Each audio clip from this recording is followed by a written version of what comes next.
Hi, Dr. Aimee. Hi, Abby. It's so fun to be here with you at I'm last. so happy that you're here. Thank you for being here. Of course. Oh my goodness, so many questions. So why don't we start with how did you end up in this field of medicine? It's a gene, Abby. I was born with it, Mm. literally. My grandfather, my father. I just came out of the womb saying, like, who wants to have a baby? Now, were they Find me. OBs or they were Yeah. reproductive? Yeah. They were OBs. And OBs. back in the Wow. day, there were no reproductive Right. endocrinologists, in 1950. You know what I mean? So my grandfather was like the renowned fertility expert in his day.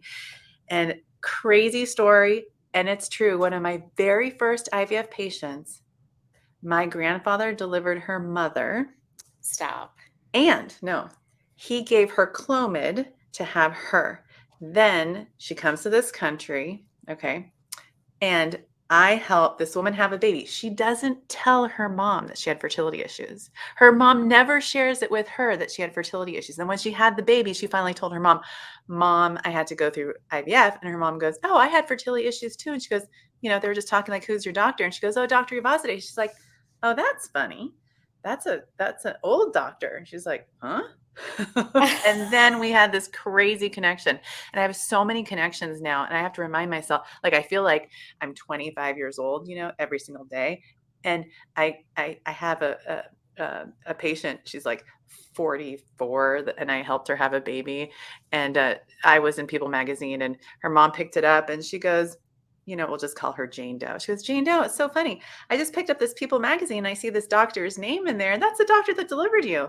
And she didn't tell her mom that she went through IVF with me. And she goes, Mom, that's so funny. That's actually my fertility doctor. And it's like, wait, am I that old that Right, you're my like doing the father math. is delivering my patients now? And the Oh answer my is God. yes. And Yes. like so many crazy connections like that. Like my grandfather delivered the mother and father of a patient of mine who my father delivered, and then I helped her freeze her This is eggs. crazy. Yeah, I can't make this up. And So it's even if you such a don't special deliver thing this person's eggs, you still helped get her baby here in some way, shape, or in form. some way, shape, or form. Yeah. Where was your grandfather practicing this? in in Tehran, and Tehran. yeah, Okay. yeah.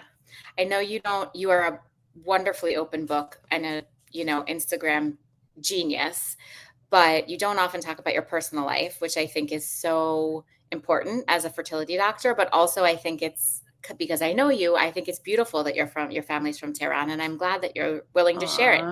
Yes, absolutely. I'm one of the last of the Mohicans. I'm part of a very small ethnic minority group called the Assyrians. We're known for big noses.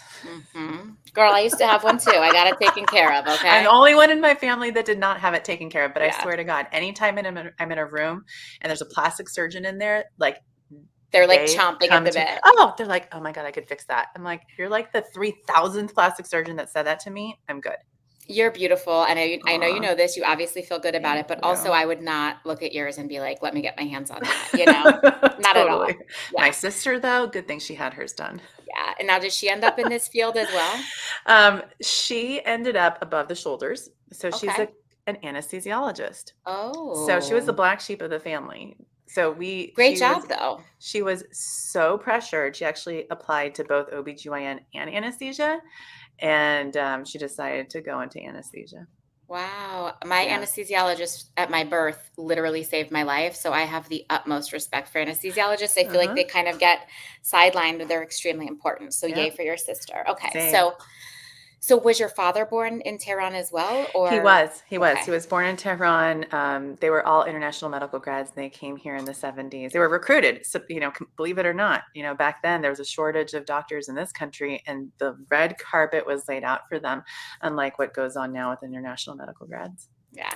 And so, but you were born in the States, I was. I in was. I like was born in, somewhere that I would never guess. Like, was it yeah, Michigan or in something? Boston. So my dad was a Boston. resident Okay. of Boston at BU, and he actually delivered my sister. My mom didn't make it to the hospital, and so he didn't deliver me though. But we were both born in Boston, and then we came out to California to Okay. grow up. So you grew up out here. Yeah, totally. Okay. And okay, so at what point in your OBGYN life were you like, I think I want to head into reproduction? Um, Reproductive. I was 11 years old. Oh my God. So I what were you know. thinking? What were you thinking? Tell me. Well, at 3, I was like OB. And then at 11, I was like, holy shit, why is my mom screaming and crying in the middle of the night every night? Mm, And it's because she was just going through miscarriage after miscarriage. mm. She was just going through so many miscarriages. And probably the hardest one, I think she was like, 22 weeks pregnant. And I was like, this woman doesn't cry. I mean, she can't, she's an immigrant. I mean, like the stuff that she's been through to get here, it's like a lot. And so for this, to hear those howls, I was like, okay, I need to fix that and dedicate my life to like help women just like that. And the thing is, like, there's still so much work that I need to be doing because how we take care of women who go through miscarriages is just so terrible. Yeah. So that's how I was like, I'm going to fix that shit and I'm Well, going to you were do like, it. I'm going to find the way to make Yeah. it so they don't have them. Yeah. Yeah. If the dog squeaking gets too loud, Devin, just message me and I'll kick her out. So that's very intense as 11-year-old to understand what was going on, to be honest. Mm-hmm. And given that you're an immigrant family, like I feel like if you're from Tehran, you come from large families. Do you feel like was there added pressure culturally for your mom? Do you guys ever Yeah. talk about that? Large family. So she was one of 6. My dad was one of 4. And so it was just me and my sister. They really wanted more children. And our joke is they actually wanted a boy. We make fun of stuff all the time. I mean, we Yeah. just like laugh our asses off. And, when my sister was born, they were hoping it would be a boy. So the name that they had picked out was John. But when she didn't have a penis, they just added an Ika. So she got the name Jonica. Oh my God. And then you don't have to share this joke, but like, this is just between us. Okay. Can we just say, okay. Yeah. So the other joke is my mom, like she always wishes she was Jewish. That's just an inside joke. And so our other joke is they named her after the Jewish holiday Hanukkah. Hanukkah. The J is The J. silent.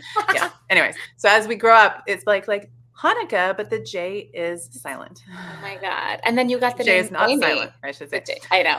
I scored big time with Aimee. Yeah. Okay. But they spelled it funny. But now with AI, I'm like AI me, Dr. Aimee, Oh, kind of that's just fit. cool. Yeah.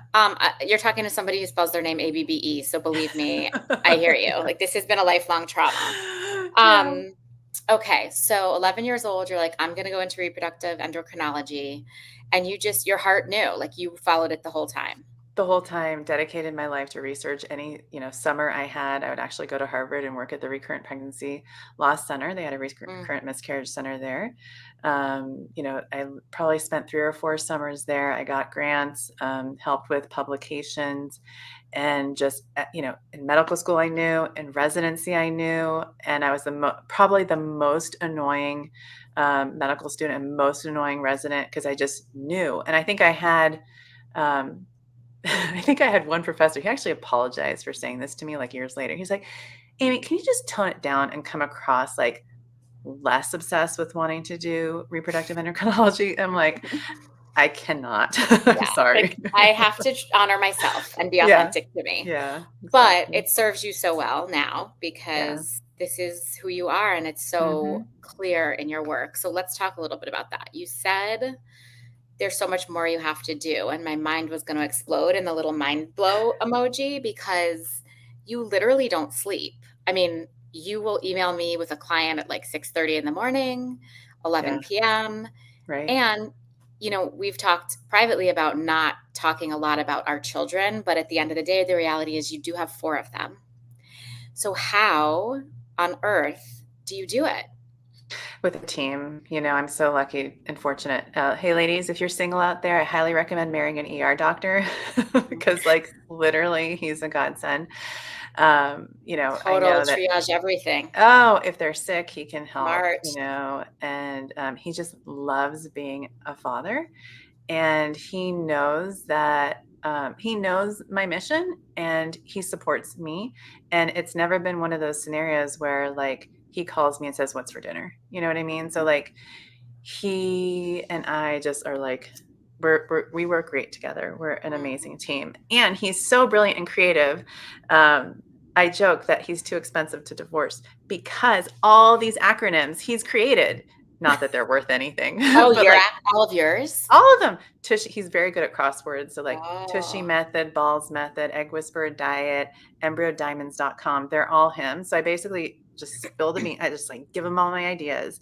And then he like just doodles and then he comes up with a name. And I'm like, brilliant. And Oh he's my done that God. for all of them. Yeah. But yeah, that's how I do it. I mean, that's how I'm able to be so present with my patients because I know that my family is loved and well taken care of. My parents live down the street. We have Mm. someone that lives with us and has lived with us for almost 15 years. So it just works really well. And when I'm with my kids, like, I'm the fun mom.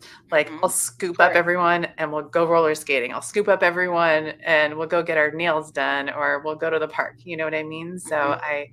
I definitely take advantage of the time that we have together. I love that. Sorry. Shit, I was on a train of thought. The husband, the kids. Oh, he came up with all of your acronyms. Okay.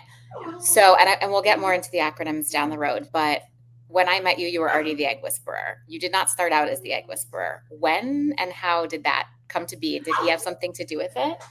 My husband didn't have anything to do with me being the egg whisperer. It was actually a pretty special patient of mine that is one of my best friends now. And I helped her have her babies. They were actually twins. Mm. And as a gift to me, she bought the URL eggwhisper.com and she said, Amy, this is she actually gave me so many amazing gifts, but this was one of them.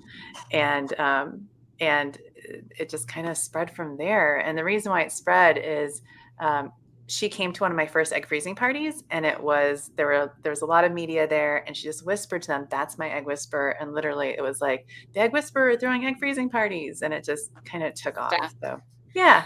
Yeah. So great. Because you are an egg whisperer. So I love Well, that. I do believe in every egg and its ability to turn into an embryo as much as I can. I love it about you. But it's funny Yeah. because I'm thinking like there's a client I have who I referred to you, and she she was like, we were going through the Northern California option. I can't even talk. We were going through the Northern California medical treatment options because I wanted her to switch doctors. And my first recommendation, of course, was you, but she had gone through this list. This is why I won't go here, and this is why I won't go here. And then she said, Dr. Amy, nobody that's that good at marketing could possibly be that good of a doctor. And I was like, well, ironically, that's the first person I would send you to. And she stands like she's the real deal. She stands behind it. And so she said, all right, she's one of these, like, let me research it. So she went to some Reddit chat and she sent it to me. And I was like, I'm not even going to click on this because I freaking hate Reddit and I Yeah. don't believe in anything that they do or say. And I wish that my clients would not go to Reddit, etc. She's like, but this is good. So I clicked it and it was amazing. Like, it was actually you. It wasn't just people talking about you. Like, you were doing a Q&A in some form on Yeah. Reddit. And one of Amazing. the things that you said was, I'm not like other doctors and I never will be. Hmm. And Yeah. that's why Never, everyone ever. loves you. So tell me why you're not like other doctors. I mean, I'll just give you one example. So, a doctor told a patient, there's two stories I'll tell you, and you can pick which one you Okay. like the most. I have a very special patient of mine, and now one of my closest friends. And she told me that her fertility doctor before me told her, even if you have all the money in the world, you will not get pregnant. Okay. And I saw her AMH was low. She had two follicles. I got two eggs. She has twins that are 9 years old now Stop. From those two? from those two. Oh my God. I have another patient. Her doctor said, if you were my wife, I would go right to donor egg. So she came to me for a second opinion and I said to her, look, I I mean, I can't promise anyone this, but I said, look, what I want us to do is have shirts printed that say, I'm glad I'm not your wife. And you send him a photo of you wearing that picture. Because, first of all, who the hell says that to a patient? Let's just say She's printing her t-shirts now. Good, So, good. I mean, I just feel like, I have these sayings like hope never killed anybody. It just takes one egg. I mean, we've all heard those things, Yes. but at the same time, I think I'm good at, helping people be practical yet positive and giving them the information that they need so that they feel held. They feel like they have all the information so they can move forward the way that they're supposed to from the very beginning rather than, figuring things out that they should have figured out, a long time ago.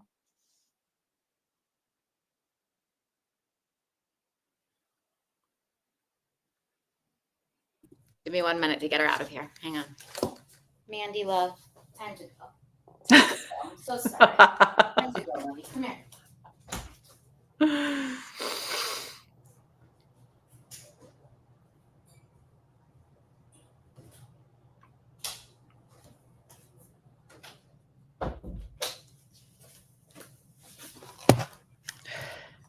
Okay, we're gonna see how that goes.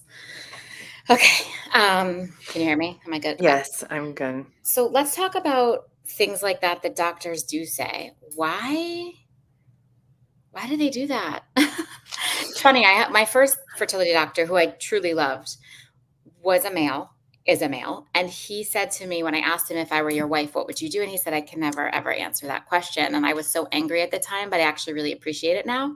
And then I said, well, what if I were your sister? And then he was like, okay, that I would answer. But I do appreciate the extra moment he took to consider the answer to that question. Do you feel like people, doctors, move on to donor scenarios, surrogacy scenarios so quickly because of their own? I think I find it with males especially, it's like their own discomfort in watching you potentially suffer more over like the long haul. And so they want the quickest fix, which might, yes, over like might be a faster fix, but might not emotionally be as satisfying. And PS, I have all the love for donor everything, surrogacy, all of it. There's nothing to say that that's not a perfect solution. It is. It's incredible. But I do feel like doctors sometimes push into it. And I'm curious your thoughts on why. Yeah, because some people, doctors, they don't feel like it's worth it for the 5% chance or the 10% chance, you know? Sorry. That's I'm going to okay. actually put her like far, far away and just lock her up. Give me 1 second. I'm so Okay. sorry. No, you're fine.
Oh my God. It's fine. It's not like your time's valuable anyway. So I'm so good. I I know you're good. No, I swear. know. I'm I know you totally are. good. I know. Yeah. Okay. So let's go back to um, other doctors moving quickly to donor surrogacy, et cetera. Yeah. So I think a lot of doctors feel like 5% chance just isn't worth their time for a patient. And for me, I think the journey is really important. So even if you give that patient a 5% chance, she'll never look back and wish she had taken that chance. And so one of the things I tell my patients is, look, if we try this and it doesn't work, would you say, I wished I would have gone to donor egg rather than go through this experience and have it not work? Or would you like the experience to at least be able to say, at least I tried? I have had a patient say, actually, I don't want that experience of having it not work because it's 5%, I would like to go to donor egg, but I would say probably 95% of my patients would choose a path forward that includes trying at least once with their own eggs. And that's why people come to me, because I'm not Yeah. going to shame them. I'm not going to say things like, oh, you should have done this 10 years ago. It's like, Yeah. really? Like, how is that helping anybody? And you're just shaming your patient, and you're kind of looking like a douche by saying that. And it just Totally. doesn't make the patient feel loved. So I just communicate in a different way to hopefully make the patient feel really positive and really good. And just know that my office is just like a great place to come into and not feel like a fool for trying for that 5%. Yeah, I have my infertility cards of affirmation, and one of my favorite ones in there is something like infertility is a moving target. You make the best decision with the information you have in the moment. And I can't tell you how many times people need to be reminded of that, and it just like lets them off the hook Right. for what they might have thought was a bad decision, but there are no bad decisions. You're just trying to, like, none of us have this down to a perfect science. If we did, it would be so easy, right? Totally. So I just call them learning experiences. Like we just are going through these experiences because we have to get through them to get to what was Yeah. meant to be and what was meant for us. So how do you feel about the fact, I mean, majority of the people who come to you, I can't say majority because I have no clue what your full patient roster looks like, but um, I think externally, I feel like it looks like the majority of the people who come to you are sort of, they've already been elsewhere and they're like, I need your magic. So how and why are you the magic? That's true. And I feel like it's because of, I mean, I think I can say that I've helped someone in every state, every community almost now, whether it's North Dakota or Oklahoma or Florida. There's someone that's touched that patient where they live and shared their story. And so, like, my patients are basically walking ambassadors for me and what I do to help people know that they are loved and they're worth it. And it's worth fighting for this chance for a pregnancy for them and to not give up. So I think that's why. I think that's why people come to me because, they've heard stories from other patients that have had similar experiences and then they feel like they're not ready to give up and they just want to try one more time and see if I can help them. Mm. Okay, let's talk about your acronyms. Give me Oh, the tushy, give me the balls, give me all of it. okay, ready? So the egg whisperer diet is my approach to IVF care. Okay, so it's basically 4 stages. D is diagnosis, I is IVF, E is embryo transfer preparation, and T is transfer. Don't skip any of those. I've seen so many situations where people go right to IVF. They have no idea why. Mhm. Their doctor might know, but no one's explained it to them. And that's not Love it. fair because then you Mhm. don't have the ability to do things that are in your control to improve your chances. Now we have the TUSHY method. So that's how you get to a diagnosis. So that's T for tubes, U for uterus, S for sperm, H for hormones, Y for your genetics. Please do all the things. And then if the sperm count's low, go to Ball's method. So that's background genetics, including DNA fragmentation. Anatomy includes a varicocele check, which is a dilated vein that sits on the testicle. Labs like testosterone, lifestyle, like are you exercising? Are you smoking? And then supplements. And then I throw in a sex talk as well to make sure there's not going to be a sperm emergency on the day of either the IUI or the egg retrieval so we can get some sperm frozen. Have you had a sperm emergency before? I did have one, and I said, that will never happen again, Mhm. ever. So we actually had to freeze her eggs. This was maybe like 12 years ago. So now I talk to everyone about it, Mm. everybody, so that that never happens. And I'm like, are you going to be nervous? And if the answer is yes, just in case, it's always nice to have sperm on ice. Yeah. Yeah. I have Okay. more, Yeah, I but wanna I hear don't more. need I to know I go. was like, there's another Really? Oh my yes, God, I I have love so them. many more. Okay, Yeah. ready? So fertility team. So Yes, team therapy, is the next one. exercise, acupuncture, and mindfulness.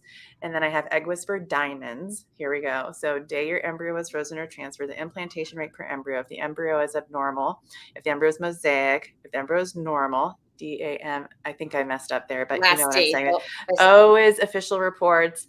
Last D is dreams. So these embryos help your dreams come true because sometimes people transfer and then they wait 2 years and no one told them to do another cycle when they still had eggs. yeah. And then the last one is S. Look at the sperm on the day of the retrieval and make sure there aren't any changes that you would make.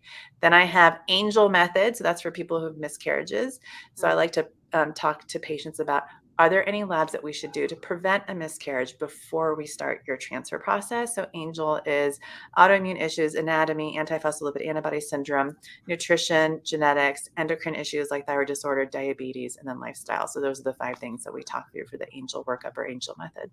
I'd love to go into depth a little about autoimmune stuff, only because Yeah. it's a part of my story. Undiagnosed everything, but I did do autoimmune protocol on my transfer that actually worked. So why is it so debated? Why are some doctors so against it and so many so in favor?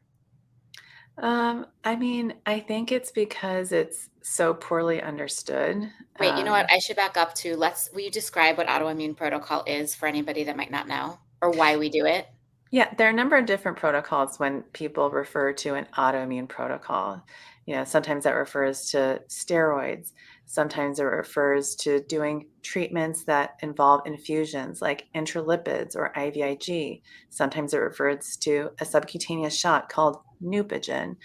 So there are a number of very well-known reproductive immunologists out there. And what I tell my patients is this: if you feel like there is an autoimmune issue going on and that resonates with you, let's do the workup. Otherwise, I don't think it's necessary, unless, of course, someone has a history that makes me think it's necessary. Then I'm going to refer them to a reproductive immunologist. I don't hesitate at all doing that. And of course, the immune system has everything to do with an Mhm. embryo implanting normally. We know that there are genes that are involved in implantation, and if those genes aren't, well aligned and just a perfect match, then the immune system can interfere and affect implantation. Those are the HLA-KR genes. We know that. And I wish that we could actually test embryos for the HLA genes so we can actually find a better match for everyone's uterus before, but not every patient has, so many embryos to pick from. So, and we don't have the ability to do full genome testing in embryos quite yet. Do you think we will? I It's just going to be so expensive, and I think cost prohibitive. I mean, right now, if you want to do you're talking about probably 50,000 plus just for that. Well, And I know, there are a lot of people, there's like a race to the finish line. There's so many stealth companies out there that have been trying to for the last 10 years, and no one's been able to get there. But I'm hopeful someone will be able to soon. okay, let's talk more about you Oh, okay. because we're here for you. Yeah. How do you take care of you? How do you, I mean, I feel like you need to think about all these acronyms for yourself. Maybe not sperm and balls, I but don't. Abby, I swear to God, if I don't answer an email, people think I've died. They're like, mhm, Aimee, I emailed you. It's been 2 hours. Are you okay? And I'm like, I was actually doing a surgery. mhm, I'm fine. But just someone like you, I'm like, I was doing a surgery. Like, yeah, everything is fine. yeah, So I almost feel like the need to put like an out of office, like, I'm doing a surgery right now. yeah, I'm not dead. But yeah, no, I mean, I think what brings me joy is just waking up in the morning and knowing that I'm going to help people and change their lives for the better. And mhm. so that's kind of my self-care. I know that sounds so cheesy, Well, but do you that's rest just the ever? Like, truth. is there rest Mhm. for you, or you feel like you don't, this drives you so much that It fills it whatever it part of you needs rest? it literally drives me so much. And then there's cocaine. It helps. Well, Just yeah, kidding. sure. All right. No, I mean, I just feel like I think it's there's some people that just don't require as much sleep and rest, and that's definitely me. Like I think I did 12 procedures today, which is not normal for one human, and that's just my day. And I focus and I just say to myself, I have like these chants, and like I always say, gentle and careful, and I just focus. And then I obviously I don't drink, alcohol, like, because obviously I'm on call for myself all the time. I drink very, very rarely. And I've already told my patients I'm not scheduling anything after the Taylor Swift concert because I might be hungover that morning. So Yeah. there's going to be no procedures that Yes. day. Yeah. Um, okay, so other than cocaine, which we're kidding, you don't do, um, No. what are you Yeah. coffee? Are you like, what's your Oh, yeah, indulgence? totally. And black coffee, I take True Niagen, so I take Niagen every day. I take 500 milligrams a day. I also monitor my fertility levels. I actually take something else, but I'm not going to tell anybody because I don't want people to think that it's something that You're that endorsing. you should take, and I'm Yeah. endorsing. I can tell you offline though. Okay. But yeah, so I do take Niagen for energy, and it really, really helps me. It helps with my happiness. I feel evenly keeled. I feel like I can focus really well. I have a great memory, and I think focus for me is key, and just like being in the moment. I just have that skill where I can just be in the moment with whoever I'm with and just really want to make a difference. And that's I know it sounds so cheesy, but like every person I meet, I just want to make a difference in their lives. If it's a blood draw or an ultrasound, like something that seems really simple like that, I just want to make sure that I care about them, I believe in them, and I'm here to help them.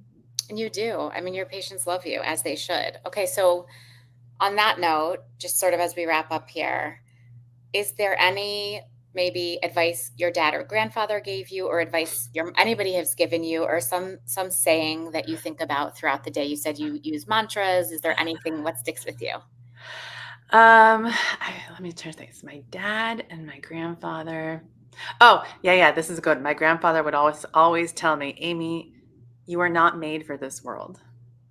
Mm, Your sister was, but mm. not you, because my sister is not like me. Like, she likes her patients asleep. You know what I Yeah. mean? Like, for her, if you know her name, I mean, she's an anesthesiologist. If you know her name and you see her in the grocery store, that's not a good thing. Like, Right. not many people would need to know their names, and that's like her thing. She's like, I don't want anyone to know my name, but I'm such an empath, and he always just worried about me, thinking that like people would just like eat me alive. You know what I Mm, mean? Like, I couldn't last because I was so emotional, so passionate, and so nice and so kind that I was not going to be able to survive in this crazy ass world. So he always used to tell me that. Um, but it, I, he couldn't be more wrong. mm. Well, I think it's you're being out of this world or not meant for this world is actually what makes you a perfect fit. It's like Yeah. he's not exactly wrong, he's right, and it actually serves you as opposed Right. to working against you, you know? Right. Right. Yeah. Well, drink or no drink, you and I have had a long-standing date for some tequila shots, and I am gonna cash in on Amen that to that. at We some point. are. October's coming. That's right. Thank you. I love you. Thank you for I being love here. you too. You're so welcome. So I'll tell you what I'm on if you Yeah. want it. Yeah. Evan's Do you gonna want to? stop recording, and then Okay. while we chat, she's gonna make sure she has everything she needs and tell me what Okay. it is.